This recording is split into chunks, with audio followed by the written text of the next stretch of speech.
Barbecue in downtown Springfield. Oh, that suits my taste as well as Casey Lund, I'm sure, who's at the old state capitol where it's all kicking off, and great night for it, huh, Casey? Excellent night. The weather out here just great. I brought my Abe on a stick, you might remember from the state fair, just in case, but the weather's perfect actually out here, and like you said, things are just getting started here. 5 o'clock is when it starts. It's a busy atmosphere around here. The bands, they're doing their sound check, and the smell of barbecue, Stacy and Sean, I can't even describe it. Wish we had smell-o-vision. I'm joined with Victoria Ringer. It's a good point that Victoria hooked me up with Casino Barbecue, some local barbecuers here, a vendor here, 17 vendors, a little bit more, right, 17? Yeah, 17 of the guys who win the contest are actually going to serve food. Excellent. And so coming up at 6, my photographer Adam and I, we're going to show you what pulled pork nachos are all about. Again, that's at 6 o'clock tonight. You're going to want to make sure you tune into that. Right now, Sean and Stacy, I'm going to throw it back to you. Okay, he's wearing white. Happening in downtown Springfield. Our Casey Lund has been checking out the festival all day. Casey, what's going on out there?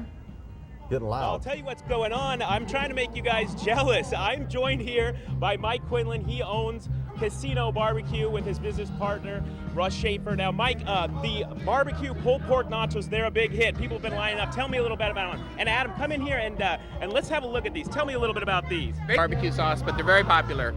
We've sold several hundred of them in the past years. Those are excellent. Now, excuse me, I have food in my mouth, but Mike, there's a contest. How do you think you're going to do in the contest? There's 17 vendors here. How do you think you're going to stack up? We'd love to see we win. We've got ribs in the competition.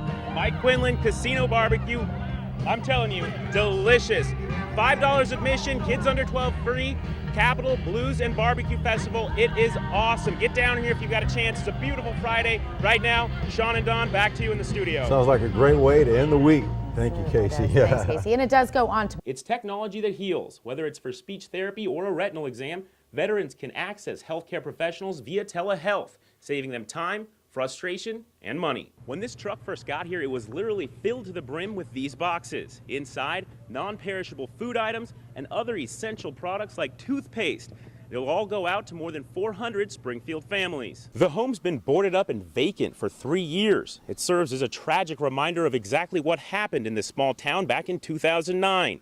Now, the family says they want the property back so they can pick up the pieces and move on. But not everyone's as happy about the IDOT recommendation. There are those that say the 10th Street corridor option will only draw a harder line through town and further segregate Springfield's east and west side. In most cases, the city would come by and take care of an overgrown lawn like this and fine the owner $250. But when homes have a no trespassing sign like this property on East Division, things become a little more complicated. Lisa Johnson's kitchen, or what's left of it, lies just beyond this piece of plywood. The fire that would have killed her had her son not woken her up caused thousands of dollars in damage. Post offices everywhere have seen a reduction in volume, and this Cook Street facility is no different. However, it's about to get a lot busier as it absorbs services from Quincy, Centralia, and Carbondale.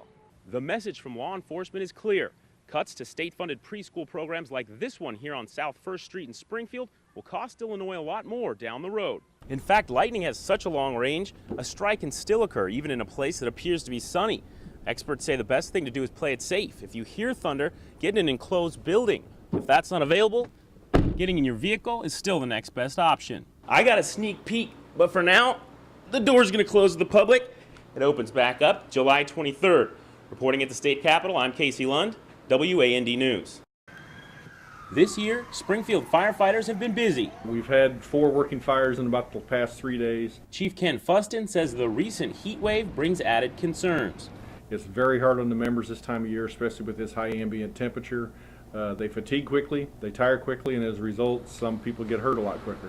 And all the gear they need to do their job intensifies a dangerously hot situation. The equipment is very hot, very cumbersome, and it holds a lot of heat in. All this gear is going to weigh you down about 60 to 65 pounds. Now imagine working in 100-degree temperature. Now imagine running into a burning building. A burning building wasn't available, but Chief Fuston insisted on giving me at least a small idea of what Springfield's bravest go through. So he set me up with gear, and I gave him my camera.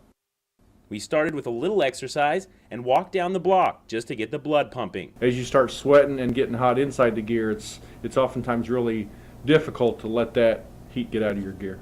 I just walked from 9th to 8th, just down to the block and back, and that was a challenge. I'm literally drenched in sweat right now. We do a lot of preparatory work. We try to encourage them to stay in top physical condition. We ask them to hydrate.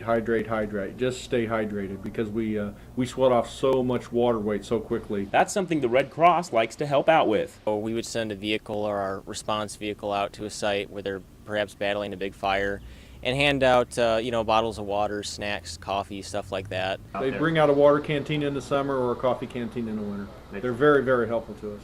In Springfield, Casey Lund, WAND News. Pamela Baker was asleep here in her bedroom when the fire started. What happened next, she says, was nothing short of a miracle. I was pretty sound asleep, and probably around 11, maybe a little bit after, my neighbor burst in through my front door and was yelling at me to get out of bed. I came outside and it was a lot of flames, a lot of smoke, and it was pretty bad, but I knew Pam was home. Neighbor Sam Downs knew he had to act quickly. Went into her house and got her out. If he hadn't come over and woken me up, seen it and woken me up, I wouldn't be here. He's one of the best neighbors ever. He, without even asking, he'll come over if he sees my yard needs to be mowed, and he mows front and back. He will not accept any gifts. He will not let me pay him for it. He's always there if I need him to move something. Now, she sees him as a hero. It'll take more than a burning building to stop me from doing what I gotta do, and that's what we did. So I'd do it again too, What can you say to him? Thank you for saving my life. When you lose everything else, it's very, very hard, very, very tough, but I've still got my life. See my grandkids grow up and everything. Pam's daughter, Kristen, also considers Downs a guardian angel. I'm so far out of town, we can't be here to help her and do things for her, and he always does, and it makes me feel better that he's here, and even much more now that he did that. He's the best, and he's such a kind young man. I was just very thankful, and I just knew that God was watching over her, and it was hard, but I was very happy. The exact cause of the fire is still under investigation, but Pam's home is likely a total loss. In Lincoln, Casey Lund, WAND News. But this is just not. Yields are going to be down, way down. Joe Taraski plants 20 acres of corn each year, but that's hardly his livelihood.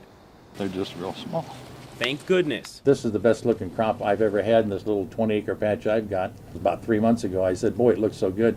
I wonder what's going to happen next. And the drought came. Corn is his hobby. Taraski is in the meat business. I am a little bit afraid of what could happen, say, a year down the road or 2 years down the road. 571.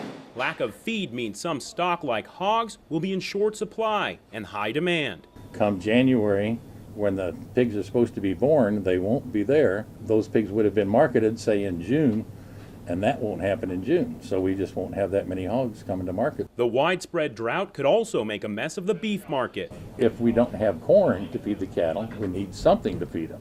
So now we're short on hay. If the pastures are burning up, they're going to need a lot of hay to feed cattle that are normally going on pasture. The drought Illinois is experiencing won't only mean you'll pay more at the grocery store, but there will be less to choose from at farmers markets, and that raises concerns for local food banks as they try and get produce out to communities in need. A whole lot less. We plant 14 batches of sweet corn every year, and I picked off the first one, and the second through the 8th have had to be mowed off so far. A lot of the partners we have are people who do the community gardens. They're the people who sell at the farmers market. So it does affect their crop, and in turn it affects our donations as well. The Central Illinois Food Bank depends on donations from farmers like Susan Wachter. Produce is really struggling this year. The root crops have done fairly well, but everything else is either a little slow or just not producing. On the whole, we've seen it stay pretty steady, so we've been very fortunate. But with this drought, who's to say what could come of it? That will be the multi-billion-dollar question. What more can the hottest summer on record bring? In Springfield, Casey Lund, WAND News.